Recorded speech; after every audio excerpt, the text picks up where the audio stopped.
week we're covering chapters 7 and 8 of Poverty by America.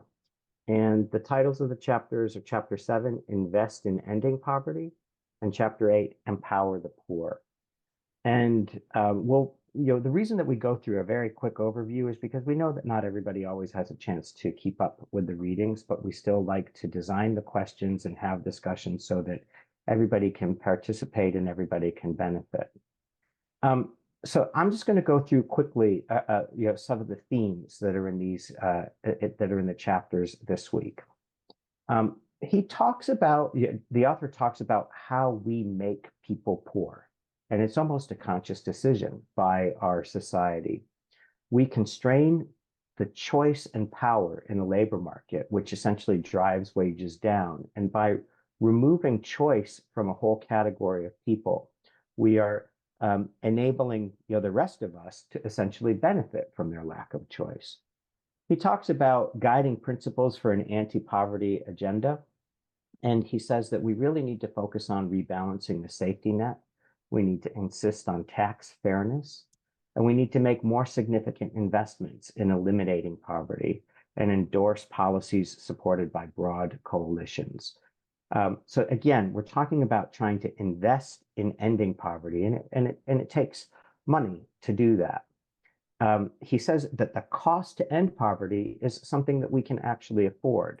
Some of this comes from the fact that the IRS now estimates that in the United States, we lose more than $1 trillion a year in unpaid taxes, most of it owing to tax avoidance by multinational corporations and wealthy families. So if we close the tax loopholes, if we revoke tax breaks for affluent families, and we treat capital gains and dividends as income, these are ways in which we actually can afford to eliminate poverty. And we can do that through different types of programs and adjusting the programs that we have. Some programs right now that we have are not sufficiently targeted to enable poor people to take advantage. Some of them, for example, are you have to be below the poverty line to actually benefit from something. And the concept is we could probably broaden the application of those programs to help more people or better target them so that when we are providing benefits, we're providing it more directly to poorer people. He says that we don't spend enough time celebrating the gains that we have with respect to some of our progressive initiatives. He complains about the fact that progressives tend to be very negative, with respect to always seeing the problems and never essentially taking a win when one exists. And one of the big wins that he talks about that's an example is back in the 1960s, the effectiveness of the war on poverty and the Great Society. And he goes into quite a bit of detail on the variety of programs that were developed and the big impact that it had in reducing poverty at that time. And essentially, he is calling for a return to that type of spirit. With respect to empowering the poor, he says that we need to empower workers in part by adjusting the minimum wage, championing sectoral bargaining, and supporting labor that way.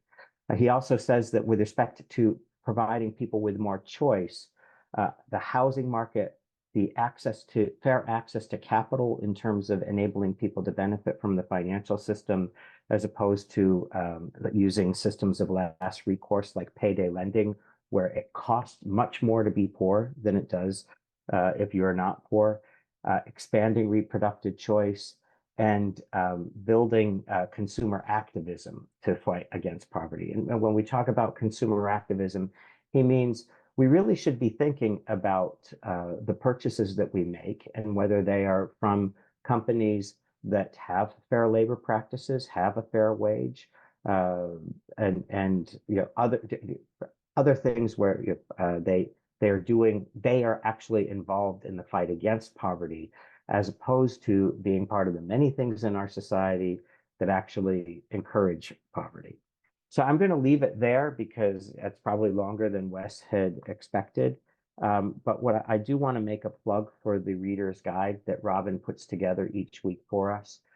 It's not just a summary of the topics there. It also includes additional resources for topics that are covered in the book and things. I mean, for example, she's put in some articles with respect to some of the outstanding public housing projects that exist in this country. The author pointed out the fact that we often think of public housing as a disaster. And he says, no, when it's done right, it actually works very well. So she's got some articles in there on that and several other things as well. So Wes, I'll turn it back over to you. And to add, and to Robin and Wes and Tracy, if there are any themes that I missed that you want to jump in on, don't be shy. Appreciate it. And halfway through, it's like, oh, I could just share the reader's guide so then folks can see it. So thank you, Jamel, for that. And yes, please make sure you are looking at the reader's guide. And apologies for the sending it out late, but if we would love more people to join our team to help do all the things that we do. So we'll talk about more at the end. But and you can always use the reader's guide afterwards as well. I do. Yeah. So because there are great stories to read about in there. So let's get started with question number 1, and I'll share my screen to make it a little bigger for folks. So, and this goes actually back to last week, I believe, and so wanted to give it its due. Desmond states that the popular messaging of everybody wins from social change rings false. Sharing opportunities previously hoarded doesn't mean everyone wins. Do you agree with this sentiment? Is there alternative messaging that would be more effective?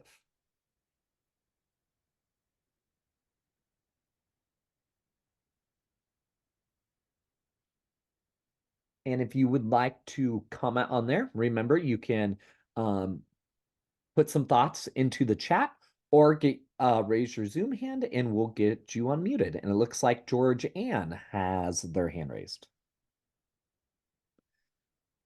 Jamel will be sending a prompt for you to turn your mic on. You should be good. Okay. I think, words are very important in America.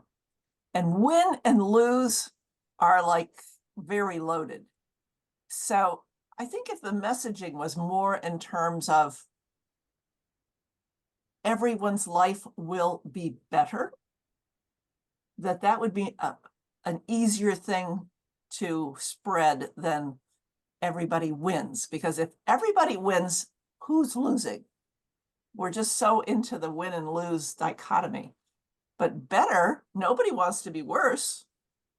So I think just changing the wording. I mean, we've had some very unfortunate wording in our political dialogue in the last 8 years. And I think we should pay attention to wording.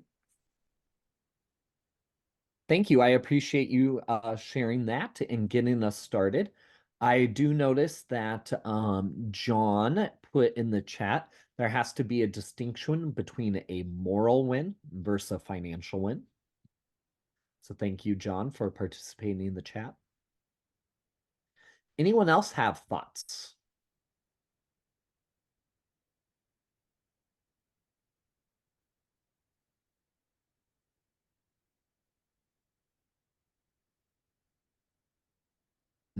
Peg responded to what John said.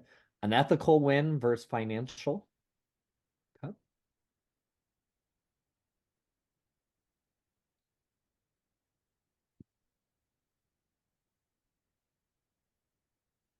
And so, this really kind of that private opulence and public squatter. So, when those with means, they can focus on private opulence. And then it's very easy to call for withdrawing of support to public services. And then that, kind of creates that, helps create that culture of haves versus have-nots. And that, that whole private versus public sphere as well. So, Peg, nobody wins unless we all win, which that always makes me think of Heather McGee's book, The Sum of Us. We go back to that book a lot, I feel like, in our conversations, but really highly encourage you to check out Heather McGee's The Sum of Us. And Heather actually just came out with a young adult version of the book as well. So Wes, I would jump in really quickly and just say, Georgianne, that was just so well stated. I'm just smiling, and I should have written it down, but I'll look at Robin's notes afterwards. That it's not, why are we so focused on everybody feeling like they win as opposed to everybody feeling like they're better? It's just a great way to look at that. And I mean, I guess I get frustrated by the fact that, sometimes when you travel overseas and you see, great public transportation systems that have been, put in place that everybody benefits from. They're costly, but once they're in place, we all benefit. I mean, I don't use public transport right now, and I have the luxury of not using it in part because I've got a flexible work schedule, and I can go into work after rush hour, avoid tolls, avoid traffic, et cetera, because of the type of job that I have. That's just not the way it is for everybody, and I think that I think some of the things that I do are kind of examples of me being able to take advantage of, what we call that private opulence, and at the same time not supporting public transportation, and then it gets degraded. The way that you said it, I thought was great. Thank you. yeah, and like whether it's traveling to other parts of the world that have better transportation, or thinking about how much individuals spend on personal security, when it comes to personal security, because they're fearful of a crime that may occur.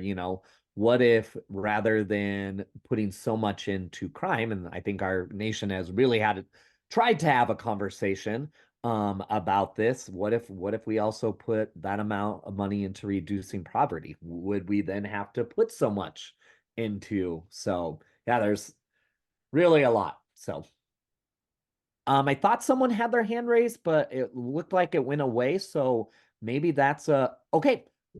Rokisha? Oh, sorry. Hold on. Can y'all hear me? Yeah. Okay. Hi, everybody. I just wanted to bring that up about race also. Race plays a big part of that win-win conversation also. So, how the language is a big key of when you communicate, when you talk about win-win, because everybody have different trials, different area codes, different situations. So when you think about it, you have to really know the individual when you're win-win, or, that conversation. Because they do plays in different parts of different communities. Mm-hmm. That intersectionality, that's always important to be aware of. So thank you for bringing that up. All right. Well, I think let's segue into question number 2. Jamel, I will allow you to begin that conversation. Sure. So we begin with a quote that norms license us to do things we already believe in.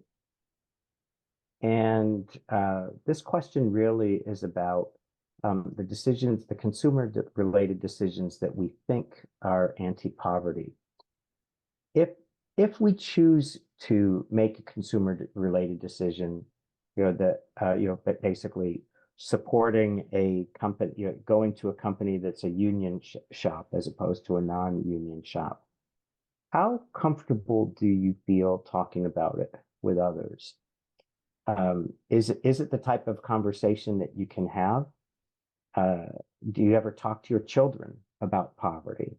And how do you talk to them about some of the decisions that you make with respect to it? Or potentially paying more for something because you think it's the right thing to do? or going to a particular shop because you think it's the right thing to do. How do those conversations potentially come up? And how comfortable are you talking about it? I talk about that because I do think that it may play into some of the discussion that we'll have later on today when we have a guest speaker from Building Bridges talking to us about how we talk about those things. So Wes, can you turn enable me to see if people have their hands up?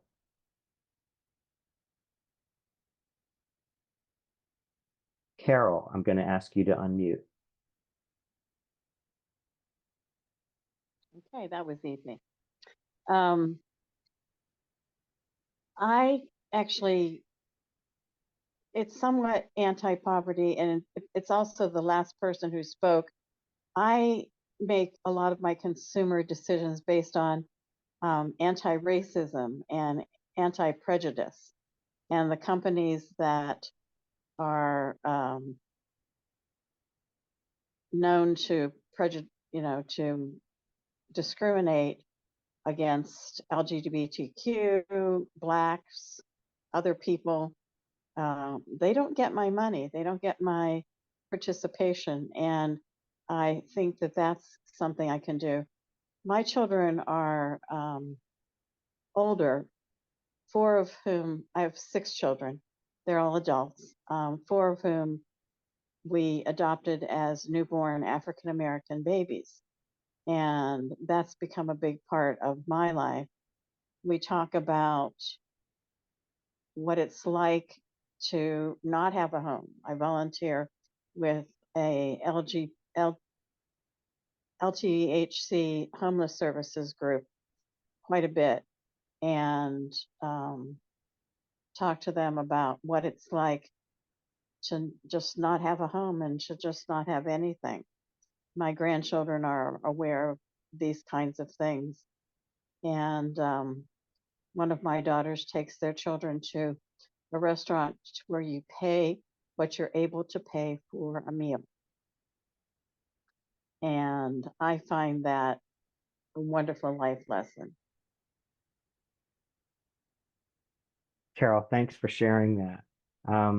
Do you, outside your family, do you raise it as well? Absolutely. I used to be really private about my involvement with the organization. And then I thought, well, that's not being a very good steward.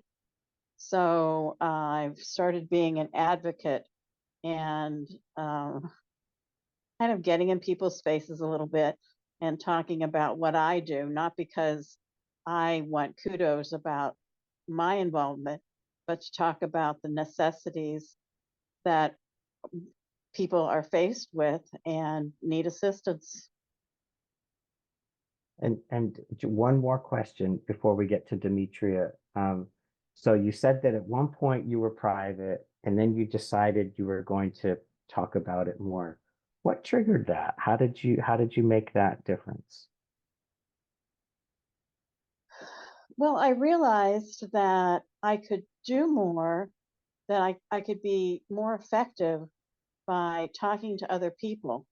I've always been interested in just being in the background and taking care of things that need to be taken care of, and noticing, always noticing what needs to be taken care of, whether it's helping somebody open a door or, any of those kinds of things, just being alert to the people around me, noticing somebody who's just ran out of gas and helping them get to the gas station and get gas for their car, things like that. And then I just decided I needed to stop being such a private person and become an advocate.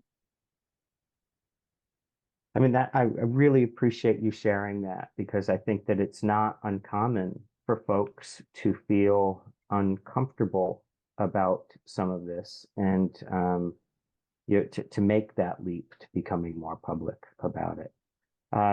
Thanks, Carol. Demetria, I'm going to ask you to unmute.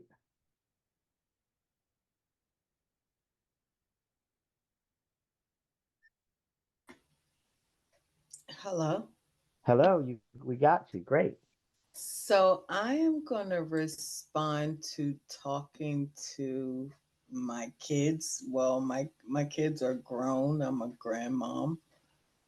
Well, I have had a very candid conversation with all of my kids when it comes to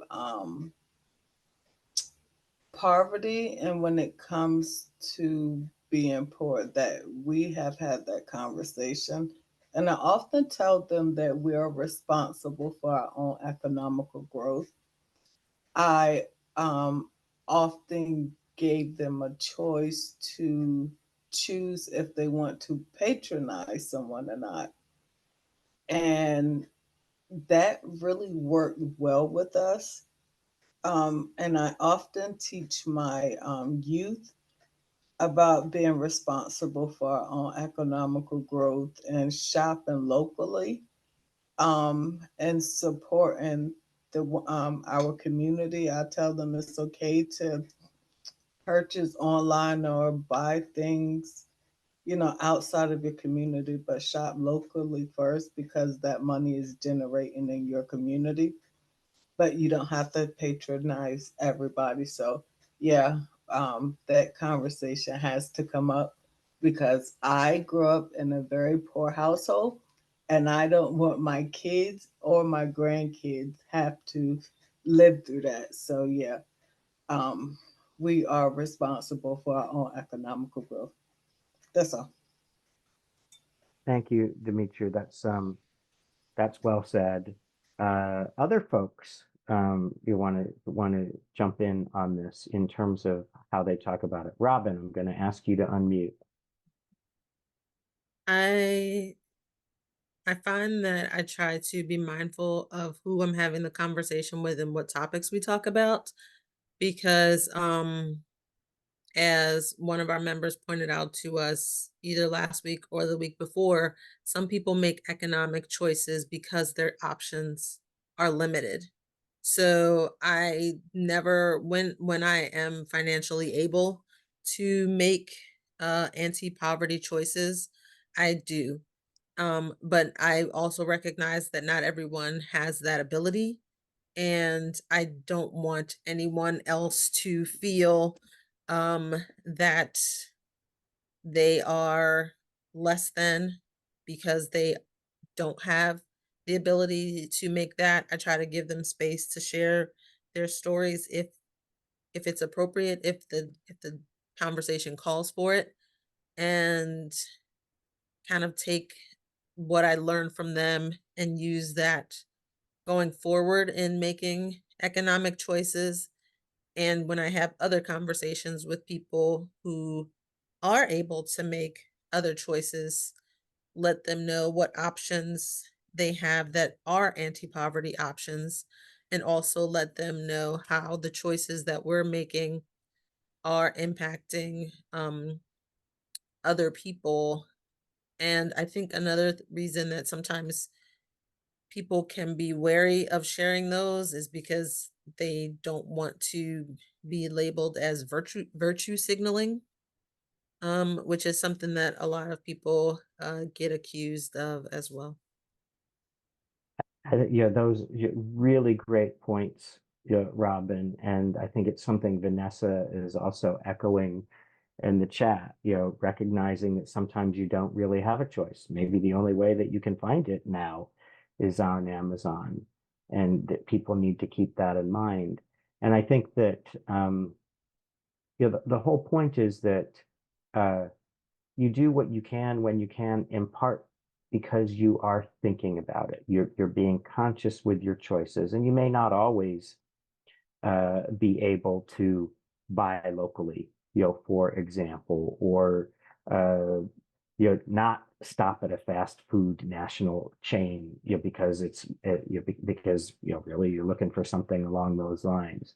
But the very fact that people just need to think about it more. And if they think about it more, then there's more of a chance that they will act on it at least some of the times. And nobody is perfect, but we have to start somewhere. Krista asked, Robin, can you explain what you mean by virtue signaling? I think that you use that term. Sure. I learned it in a different context, but I think that it applies here. It is, to my understanding, and I'll be sure to put some more references in the follow-up guide too when we make that for this week. It is basically when people share things that they do that they feel are good deeds, but the underlying reasoning that they're sharing those is more along the lines of getting accolades or kudos for them, as opposed to just doing it to be helpful. So I think that it's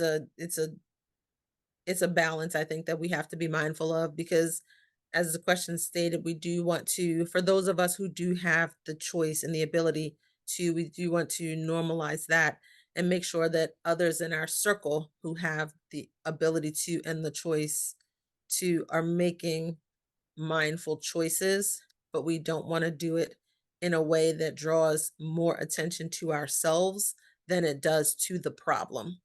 So generally, virtue signaling is considered when people are attempting to draw attention to themselves as opposed to drawing attention to the problem. Thanks, Robin. A great explanation. And Krista says thank you in the Good. chat as well. Wes, I'm going to turn it back over to you. Excellent points, everyone. Just really great to hear that. Thank you. All Um, given time, should we do question 4? I'm sorry, I meant to send that to you. Okay, yeah. So, one thing to do, just be thinking about and reflecting on is, what is your local community, city, county, state, what are they doing when it comes to predatory lending? I know that has been a new focus for some states, like in Nebraska. We got rid of like those payday loan, predatory lending businesses that, charge horrible interest rates. So something to think on, and how can that help address the issue of anti-poverty. So question 4, Desmond lists endorsing policies supported by broad coalitions as one of the guiding principles for an anti-poverty agenda. What coalitions do we need to make sure have a seat at the table?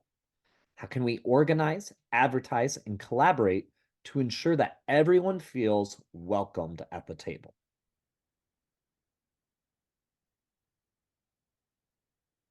So kind of a two-part.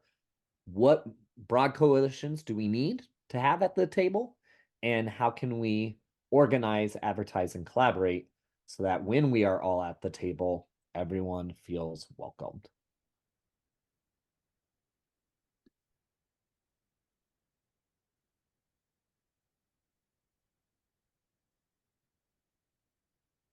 Robin, do you have your hand up for this question, or?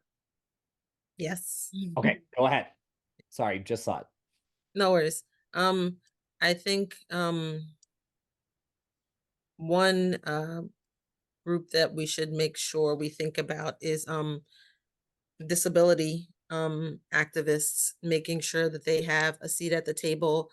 I think recently they have been getting more visibility and have been helping us to understand how the fact that a lot of workplaces and just a lot of places in our society in general, housing and other systems, make it difficult for them to, one, to be able to work, and then two, to be able to access resources that help them survive, to help them make ends meet, to help them be able to work, to be able to help them get disability benefits. And that all leads into higher instances of poverty for them because of their disability.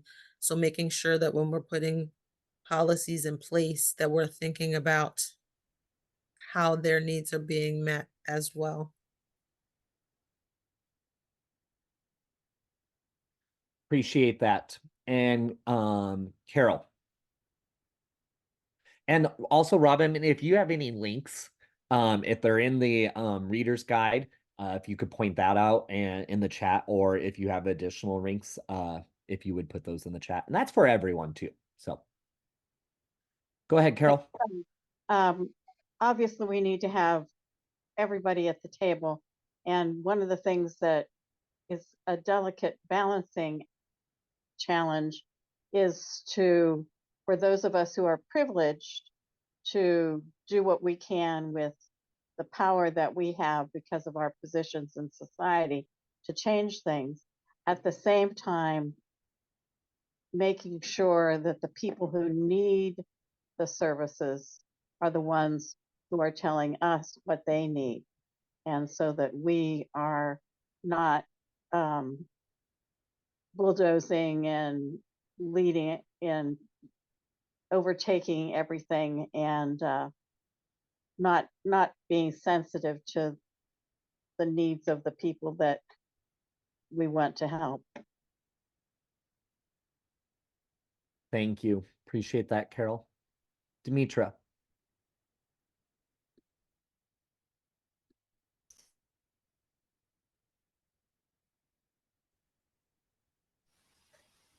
Can you hear me? Yes, we can. Okay, I just want to piggyback off on Robin. For me, inclusive should mean like inclusive.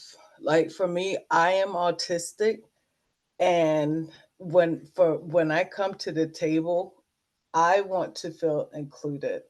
And for the disabled community, and I advocate for the disabled community, and for the disabled community, it's not, it doesn't feel inclusive to me. It should represent everybody, not just a group of people that um, are different races, but everybody look the same. I think everybody should be their own authentic self, and everybody should have a seat at the table, regardless of their gender, their background. Everybody should have a seat at the table, and they should really like the word inclusive should mean just what it says. That part. Thank you. Appreciate it. And Wes, I saw that Rokisha had, two simple words, no judging. Mm-hmm. I mean, to the extent that you have to work to create an environment in which people feel like that they are part of it, they're welcome, they can actually enjoy it, as opposed to, coming into some place and constantly feeling on guard. And I liked how Peg said, not only be a stakeholder with a voice and not just a guest to listen in, and how sometimes inclusion means, oh, welcome, come to this thing and share your story. But then when it comes to actually talking about what ideas or ways we're going to address the issue, well, that's left for, the powers that be. And so that's what I thought of when I read what you wrote, Pig. So I appreciate that. Okay, and Susan asked some good questions there. So some folks are responding there. Appreciate that. So we are right now up at 7:45, and we kind of, as a team, said this was going to be our kind of our hard stop. But I do want to give question 5 just at least put it out there for you all to think about, because I really like question 5. So Jamel, do you want to quickly just speak on question 5, and then we'll move on to our guest speaker? Sure. So question 5 is, when considering an anti-poverty agenda, what are some necessary considerations to ensure that we don't inadvertently repeat exclusionary practices? For example, leaving people out with mental health issues, considering neurodiversity, or disabilities when creating worker policies. It's similar to the question that I think Wes just raised in terms of how we are inclusive. But I do think that it's something to think about, just in terms of making sure that we don't inadvertently create more exclusionary practices. Did I get that right, Wes? Yes, because, I think it's important that we think about unintended consequences when we implement policies. I think because, like, doesn't Desmond talk about how, there's a lot of money being put into this, but hardly any of the money actually goes to the people it needs to. So, that's kind of where my head thought. So yeah, appreciate it. Yeah, one added point on that, because that was a theme that I think I jumped over in the beginning, was the fact that so many of our programs that exist that are successful aren't necessarily taken advantage of by the people who they're meant to be directed to, because forms are too hard to fill out. So that right there, the language of a form or the simplicity of a form is something that can help prevent against inadvertent exclusion, but it's something that we always have to think about. We'll appreciate folks' thoughts, whether you oh, John, the font even. Yes. Yeah. Good things to think about. And you can tell we got some folks who've been organizing in their communities as they have learned or picked up on best practices. So that's great to hear. So we are now going to transition into a training part of our conversation. And we are really excited because I know this is something that, folks have been asking about, and it's a big part of who we are as Building Bridges. And so for week 4, we have a very special guest, one of our very own, Kaz, and I'm not going to say your last name because I'll butcher it, Kaz. But Kaz is our training leader and has helped develop the various courses that we put on and the resources. That all of it is done for free because we believe in making what people have learned in grassroots organizing, making it accessible and available to those who want to organize in their communities. And so, Kaz, we're so thankful that you are joining us here. And I will give you co-host. Well, you're already a co-host, so you'll be able to share your screen. Please expand on your introduction, but Kaz has been with us since the very beginning and is that training leader for us. And so, Kaz, take it away. Thanks, Wes, and thanks for inviting me to share this training on messaging. We call it here. Hold on, let me share that for you. We call it "Say This, Not That." We keep it pretty simple, direct to the point about how to control your democratic narrative. Normally we teach this class, it's an hour, but I got a shortened version. And then I also have tailored it towards Matthew Desmond's book. So first of all, what is messaging? Messaging is how we sell an issue or policy, or if you're working on a campaign, a candidate.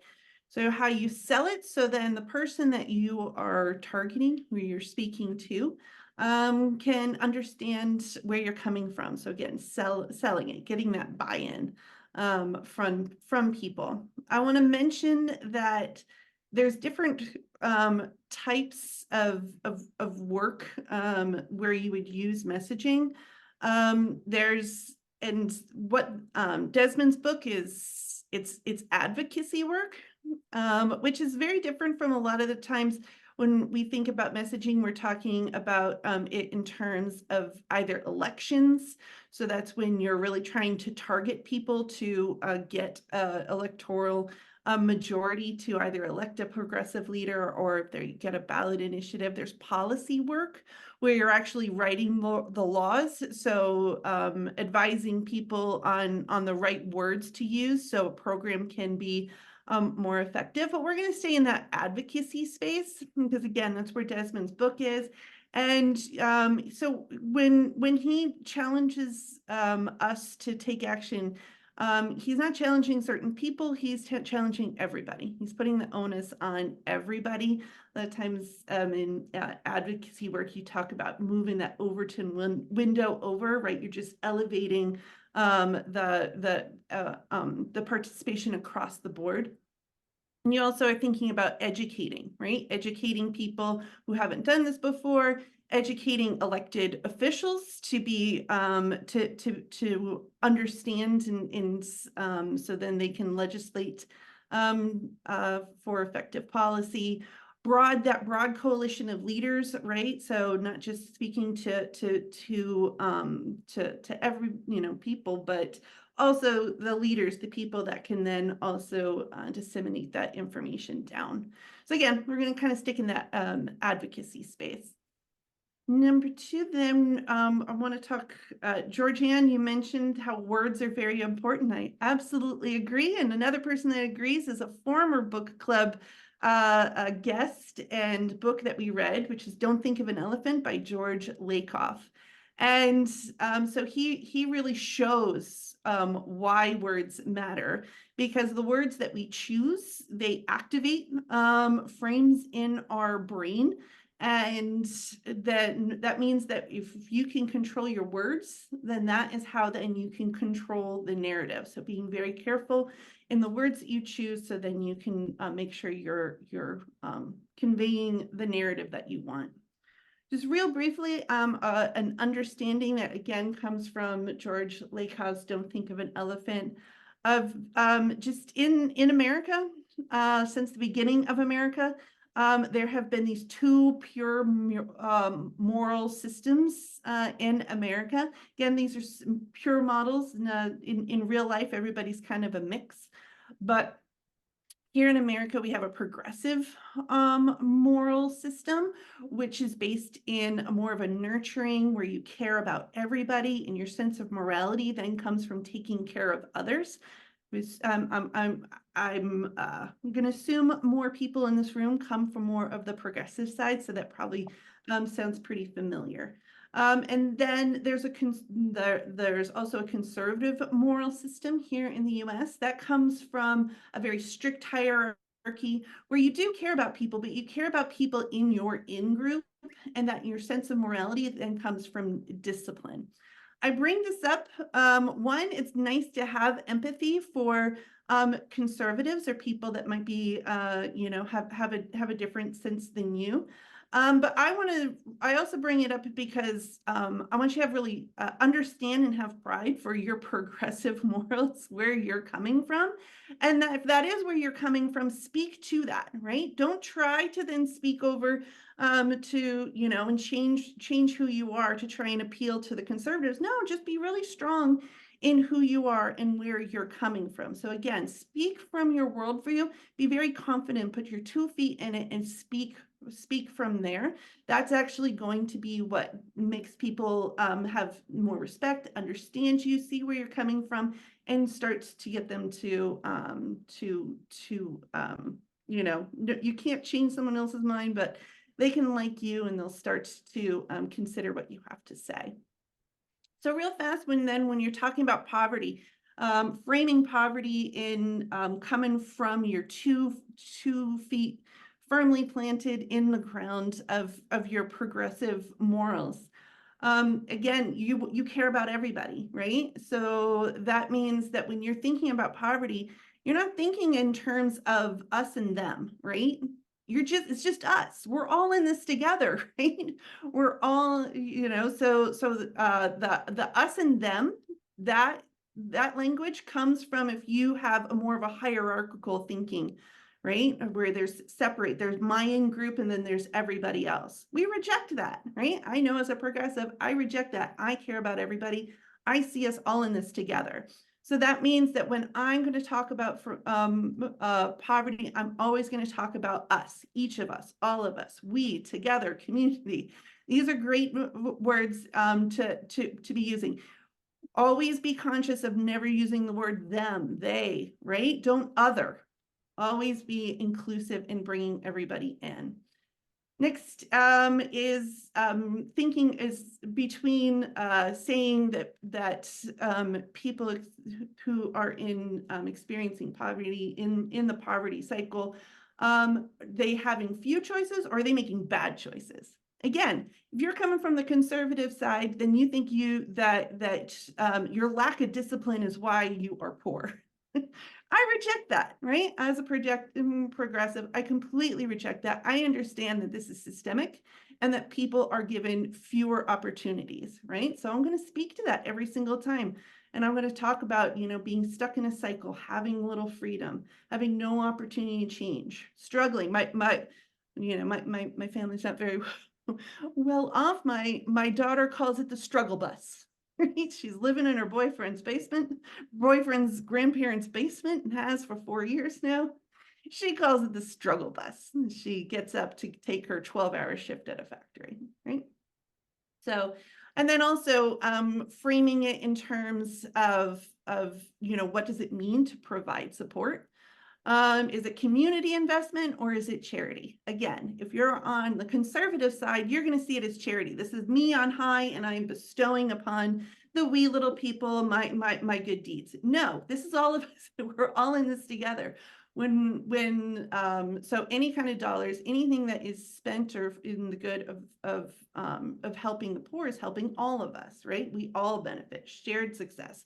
We thrive together. So again, just be very conscious of rejecting anything that's coming from a conservative side and then reframe it over to where we're coming from. So in general, the way of that you would effectively message, first of all, keep it simple, keep your words simple, don't get all fancy, keep them very simple. You shouldn't have to explain any of your words. Talk about values. So what do we have in common is those core values, that thing you feel in the gut when you get really angry, when you're seeing, like here in South Bend, when a homeless intake center was denied funding by these MAGA extremists. Oh, I got mad. Really dig down past that and really be able to identify what is it that makes that I find to be so that was making me feel that way. And then of course always being authentic, coming from a true place. So I only got a couple of minutes, so I'm going to go through real fast to just about first talking about what our values are. So a lot of times we say speak from your values. Well, what the heck does that mean? Your values are just what you value. It's what is important to you, but your values are not your morals. It's not what is right or wrong. Your values are not an issue or policy. So again, an issue would be like economic inequality. I hope that is important to you, but that isn't a value. Policy would be raising the minimum wage. Again, I hope it's important to you, but that isn't a value. A value is when you dig down past that. How does that make you feel? Why do you feel that way? So if you think that economic inequality, that it's important to you, again, you dig down. Why? Because it's not fair. Why? Because it's an injustice, right? So justice is important to me. So when I think of economic inequality, I think that it is an injustice. So you want to be thinking, digging down past that issue, past that policy, and you want to be then thinking about those values that lie underneath. There's a whole bunch of them on the screen. And the thing is, when you talk about it, you want to get a nod along, right? When you first start talking about it, you want people to nod along. If I say, I want to raise the minimum wage, there can be some people out there that disagree with me and they're going to stop listening to me. But if I start off by saying fairness is important to me, they're like, fairness is important to me too, right? They're going to keep listening to me. So again, you want to start off by using those values, showing where you're coming from. And again, that's going to be those values rather than the issue. So I already went over an example. I kind of talked about the positive framing, which again is using your own language, coming from your beliefs, using being authentic. Try to use imagery in words, like paint that picture for people. But this is the positive framing. There is another side. There is another side to messaging as well, and that is naming names and landing those punches.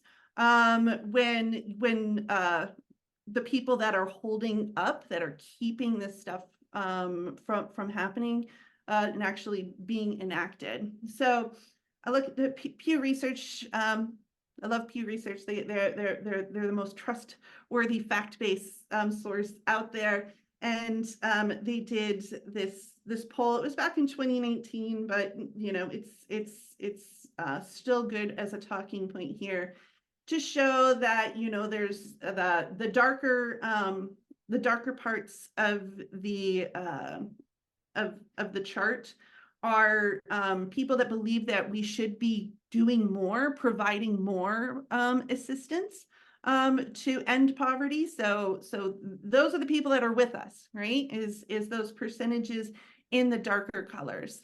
And you know, you can see there's a lot of, you know, kind of in the middle all the way down until you get down to the Republicans. The Republicans are not feeling providing more information. So Democrats are, 59% of Democrats want to provide more information. So who's stopping it, right? Who is then stopping it, right? So name those names.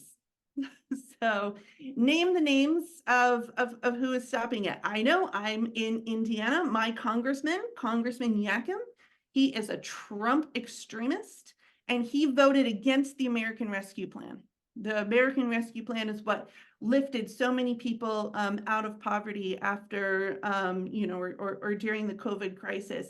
And our congressman, he voted against it, right? And he will continue to vote and block popular anti-poverty funding as long as he keeps getting elected into the government, right? So I'm going to name him. I'm going to name the names. I'm going to call him out.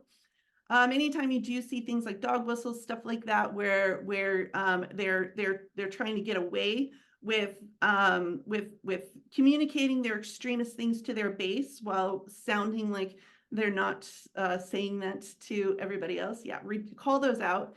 Reject any kind of normalization that this is okay, that going against, you know, especially if it is a popular policy, voting away from a popular policy, that is not right. That should never be normalized, and that should be called out.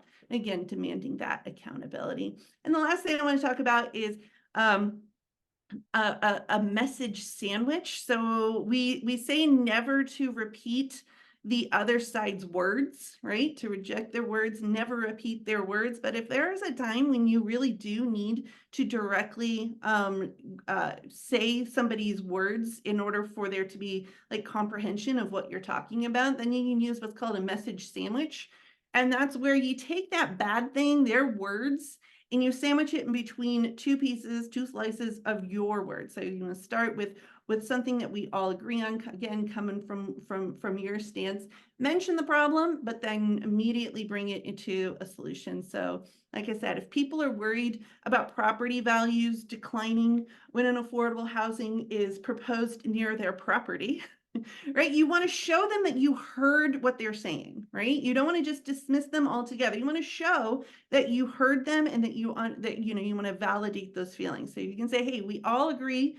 We want everyone in our city to prosper, but fears about those individual property values in the short term and fears about those individual property values in the short term it's a natural first impulse. So if you're feeling that, yeah, I understand why you're feeling that. But we know that the city will have a better workforce when we build this, when we can provide safe, affordable housing, right? So bring it back around.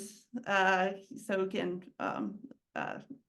show that you heard what that person is saying, but sandwich it between two pieces of the good stuff. And finally, like just last slide is when you want to win, I call reasonable people over when you need to win them over, first of all, listen to what they have to say, validate those feelings, right? So, you know, if they really are worried about extra traffic coming because of that affordable housing, right? It might make me very, you know, upset and be like, oh my gosh, how can you be so trivial about something? Nope, it's their true feelings. They're valid feelings. So yeah, they deserve to be listened to and validated, and then we can address their concerns then either in the planning or how we would message it. All right, so that was real fast version of you know, tips on how to message. Does anybody have any questions? I know we've gone over time. Actually, no, Kaz. I mean, you have 20 more minutes. You told me I had 10 minutes. Oh, sorry. No, you have I longer. can take questions and we can talk about it more in terms of examples if anybody would like to go through these with examples. Well, and Kaz, on that last slide, you know, you mentioned talk to reasonable people. And, you know, so I'm assuming like there is some conversations that are not worth having. Would you agree? Oh, yes. You know, there's the you're not going to win everyone over and they will waste your time. They'll bully you, they'll make you never, you know, want to stop and give up. You know, so there's plenty of people that yeah, I like to say if you see that they have hate in their heart, let them go. Right? There's you know, it's sad, especially if they're family members and people like that. It can be sad, but at the same time, like I said, there's so many other people out there. And I will say, if you are addressing somebody directly, let's say you are at you know, at a town hall or something where they're discussing some proposed affordable housing coming in. You know, like if I'm going to address the MAGA extremists on the panel, I'm not actually talking to that MAGA extremists to get them to change their minds. I'm talking to everybody else in the room, right? Also, like online, if you see some atrocious thing, get yourself out of that algorithm, take a little screenshot of it so you're no longer in helping that person's algorithm. But when you're responding to it, you're responding to everybody else, right? I call it the lurkers. You're responding to the lurkers, the people that you know, don't share those beliefs, but might hear what you have to say and then say, you know what, I agree with her, or you know, or you know, there, yes, you know, she's very progressive, but I can actually understand what she's saying, right? So again, post for the lurkers, stand up in your town halls and in your meetings and speak to, yeah, the whole audience around you. Thank you, Cass. Rokisha, I saw you had your hand raised. Did you want us to turn your mic on?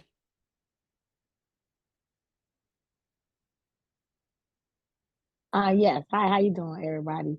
I just wanted to add to it about you don't want nobody to feel dismissed. So if you don't know something, it's okay to say, hey, I know we disagree right now, or not just disagree, but I don't have the answer right now. I could just come back and talk to you later. So, and because once you dismiss people, you're gonna lose relationships. So it's okay to say, hey, I don't have the answer right now. It's okay to disagree. So sometimes you don't have the answer, but sometimes you say, hey, I can come back and answer that question later. But you don't want to dismiss someone because everybody want to be valued. And then I also like the message around the sandwich message. I enjoyed that. So that was a great example. So I wanted to highlight that too.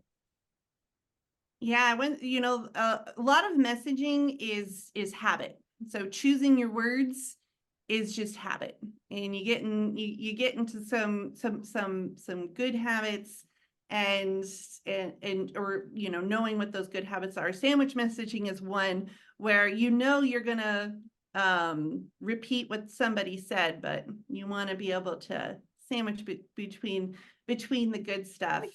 And also, Rakisha, one of the things you said about not wanting to dismiss people, that's key, because any kind of messaging, any kind of communications, it's all about building trust, right? I mean, we're literally called building bridges. So it's literally about building trust with the other side, and trust is reciprocal, which means that if you can get somebody to trust, better trust you, or if you then can listen and feel like somebody can, you're trusting someone else, then they're going to then be able to more trust you. So again, by just listening to people, finding out where they're coming from, then they're going to be much more likely to listen to you and try and find out where you're coming from. And again, that's where you're going to get people to start to consider your side. And a big part of trust, or actually the foundation of all trust, is being vulnerable. So if you can be vulnerable, you're not the smoothest speaker on the planet, right? And and maybe you're a little shy when you're talking to people, you're kind of stammering over your words. That's showing that you're vulnerable, that you're putting yourself out there, right? So you don't know everything. Like, I am not a policy expert on this stuff, right? But that doesn't preclude me from getting out there and talking about it, because I care, right? That's all I need. All I need is to care. And so yeah, just getting out there and letting people know when they have questions. Great response there was, I don't know, but let's look that up together. Appreciate that. And John in the chat also put something. So ask for an example of a message sandwich, and you provided that one, so I'm going to put you on the spot, Cass. And like, well, I feel that one message sandwich that perhaps is, oh, when we raise minimum wage, that just hurts our small businesses. So we Yeah. can't raise minimum wage. Message sandwich around minimum wage. Well, I like to, so they said, so you said that you didn't want to, you don't want minimum wage because it hurts small businesses. Well, you just gave me the answer right there. I can immediately tell you, well, small businesses and entrepreneurship is extremely important to me. Right? So, but I know that, by that, raising the minimum wage, it's what makes, the economy overall stronger. It what makes our workforce stronger, and that ultimately helps small businesses. So, like I said, you gave me that piece of talking about small businesses. I can make it immediately. I can take that and immediately turn that into, again, talking about where I come from, my that's a shared value that we have, right? So I can say that, hey, we both agree, we all agree. And I mean, you said, you didn't really tell me how it hurt small businesses. So if you were more specific, if you were saying, it would make it harder for small businesses to be able to have the number of employees that they need, right? I can show you that I listened to that, not just, okay, we have this in common about entrepreneurship and small businesses being important to me, but then say, and I heard you that you're afraid that you won't be able to keep the same size of a workforce if minimum wage goes up. But then, we know that you're actually going to have a stronger workforce because they're going to be better paid. They're not going to, they'll have more stability, and they'll actually be better employees overall, something like that. Thank you. I see Jamel has his hand raised and then Robin. And if anyone else has questions or comments, raise your hand or put it in the chat. Two things really quickly, Kaz, and maybe others will jump in as well. You know, in the group, you know, there are a lot of folks who have progressive values, but they live in fairly conservative areas. And so they participate in discussions like this, and it's helpful. At the same time, how does somebody begin, you know, when they feel completely overwhelmed by views around them? You know, what are some techniques to somehow get started or somehow deal with that? Yeah. And then the second is, this is exhausting. How do you keep your energy up when you do that as well? Yeah, well, first of all, I would say it might not be for everyone, you know, to be an advocate and kind of feeling like you're salmon swimming upstream. It might not be for everybody, but if one person can stand up and be that one that people can see, and then kind of build support around that. So you might be that one person that can stand up, because you might think that you're alone. I mean, I'm in Indiana. I do data in Indiana. I know you're not alone. I know there's lots of Dems. I know there's lots of progressives out there. And a common thing that I will hear from people is, I feel like I'm the only one. But you're really not. It's just nobody else has stepped up to take that stance. And like I said, maybe, you know, like, it's not for everybody, but hopefully somebody, or you can encourage somebody that might have that resolve and might be able to again put those 2 feet on the ground and just simply state where they're coming from. Again, using those values, saying, hey, fairness is important to me, freedom is important to me. Those are things that we're going to agree on, right? So you just start there from the things that you agree on, and you don't have to go then into the things that we disagree on.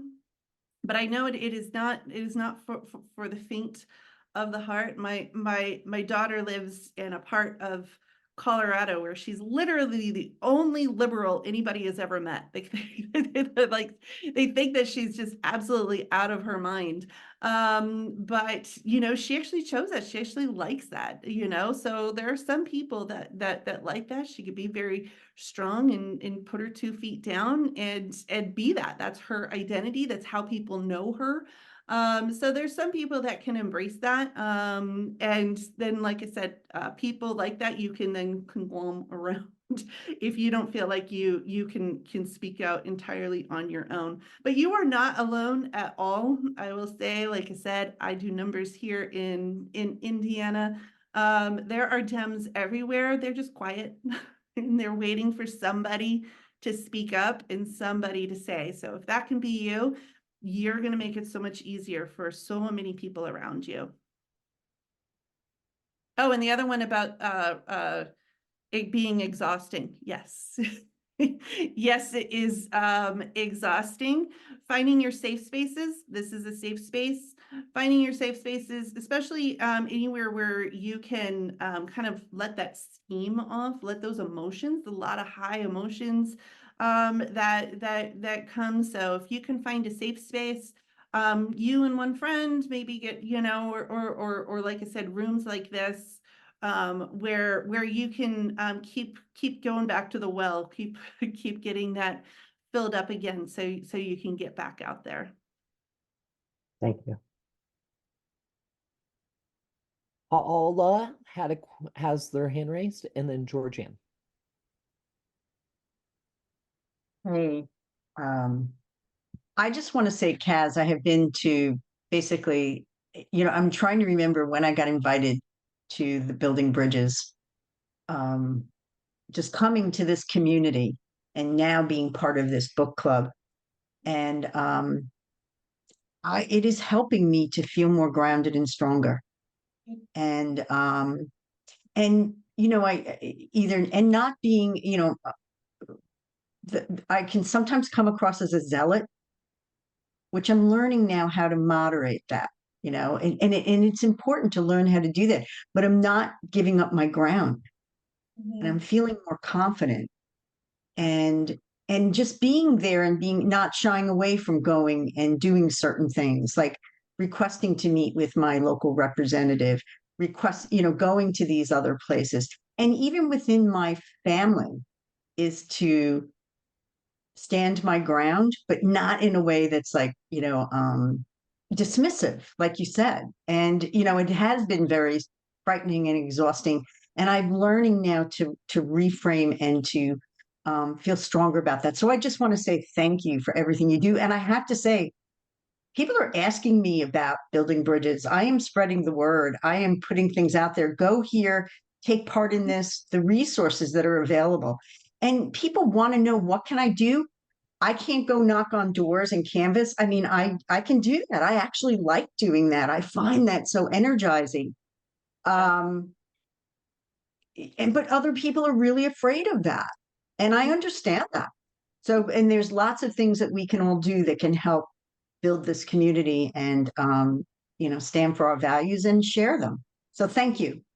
Yeah, no, thank you. And thanks for those kind words about building bridges. Like you said, what we've been trying to do here is empower people, right? Empower people to be able to really, stand on their 2 feet and continue that work. And yeah, there's lots of different ways to work. I mean, I think a lot of campaigns put that onus on knocking on doors of strangers, but actually the power that you have is talking to the people that you already know. So that actually is going to be the biggest help that you can make. One, it'll help just in your life. You're going to find others that either agree with you or at least, can start to respect where you're coming from. And then that's just going to make it that much easier for you to if you can find those safe space people that you can rely on. And then we also want to help people grow those groups. So is this like grow from when I think when we started growing this, it's just small little rooms. It was kind of each other, just a handful of us, and just growing from there. And other people can do that as well, right? Do it in your own community, finding a couple of people, and yeah, it helps ground you in your beliefs.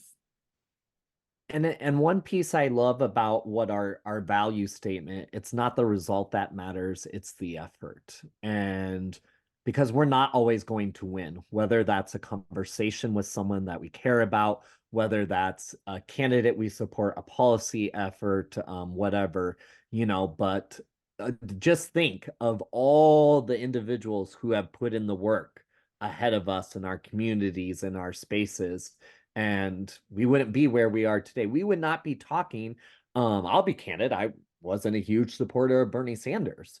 But if it wasn't for Bernie Sanders, would we be having that conversation about a government-paid, provided healthcare system? And it doesn't matter how we feel like, but now most progressives are like, hell yeah, let's go. And, it's because of the work people have done on the framing. And then, Paula, it just mentioned, remember conversations, particularly with your family and friends, it's a journey. Like my family does not talk politics and it can be hard, but always bringing it up just little by little, doesn't have to be a lecture or message. And now my mom calls me and talks to me about, she sent me something that President Trump said at some I don't know, and was like, what is this dude even doing? Like, so she's woken up, but it took years to get to that point. So, Georgianne, and then we're going to wrap up. Go for it. I would like to give 2 practical suggestions.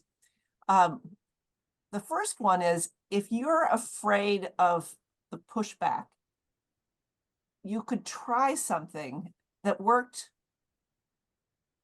little by little over time for me. At first, my feelings were hurt very easily, but I got involved in texting And the easiest ways to text are let's say the Sierra Club or the, World Wildlife or an issues kind of organization.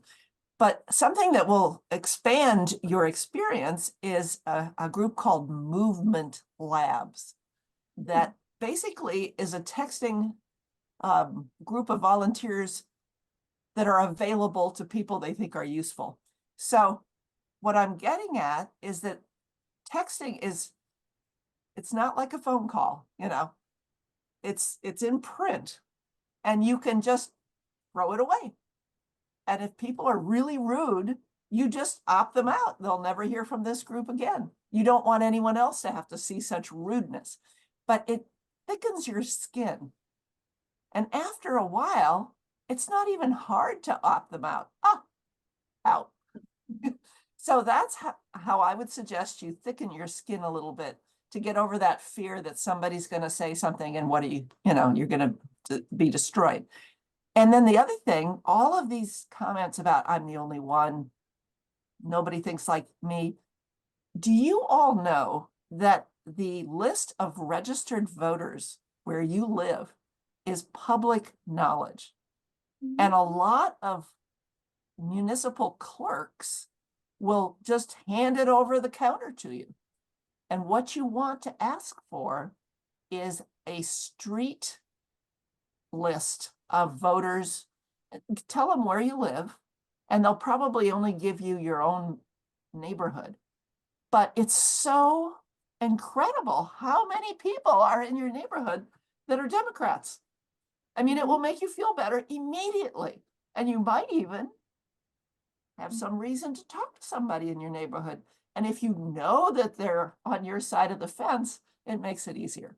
So I don't know if everywhere the clerk would hand it over the counter. That's what happened to me.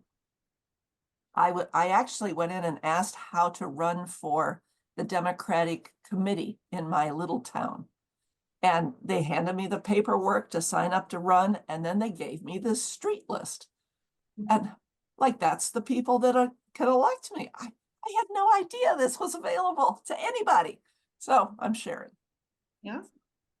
Yeah. And I mean, that's a great way to do it, is just doing it directly. Also, if there's, campaigns then would also be able to provide that information. So if there is a Democratic campaign in your area, you can use that. Also, I mean, yeah, by running for something, you get access to that kind of stuff too. And, it's just like we need people, to be stepping up, to be running everywhere, right? We can't profess that democracy is important to us when we don't give people a choice, right? We got to be stepping up, and yeah, that maybe that person might be you. So yeah, and then you do get access to more things that are out there.